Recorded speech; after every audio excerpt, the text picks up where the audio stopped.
கலைஞர் சந்தித்த பிரச்சனைகளில் நூதனமான ஒரு பிரச்சனை உண்டு. ஆம், நம்ம எல்லோருக்குமே தெரியும். கலைஞர் முரசொலியை ஆரம்பித்தார், வெற்றிகரமாக நடத்தி வந்தார். இன்று அளவிலும் அதில் விளம்பரங்கள் கிடையாது. பல நேரங்களில் அந்த பத்திரிகை வெளிவரக்கூடாது என்று பல அடக்குமுறைகளை தலைவர் கலைஞர் சந்தித்தார். ஆனால் இந்த பிரச்சனை ஒரு நூதனமான பிரச்சனை.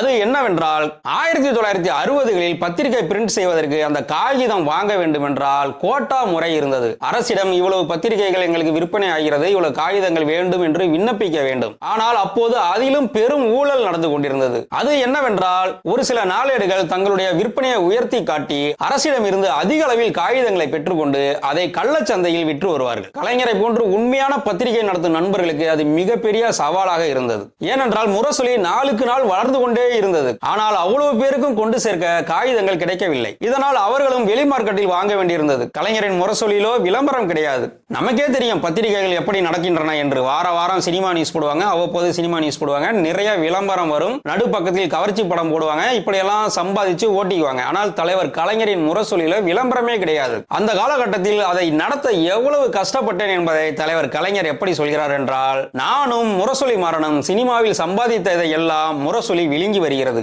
ஒவ்வொரு நாளும் அதன் மூச்சு நின்று விடுமோ என்ற பயத்துடனேயே காலத்தை கழிக்க வேண்டியிருந்தது. நல்ல வேளையாக சமாளித்தோம் என்று கூறியிருக்கிறார். பல அடக்குமுறைகளையே சந்தித்தவர் கலைஞர். இது போன்ற பிரச்சனை எல்லாம் அவருக்கு எம்மாத்திரம். ஓங்குக கலைஞர் புகழ்.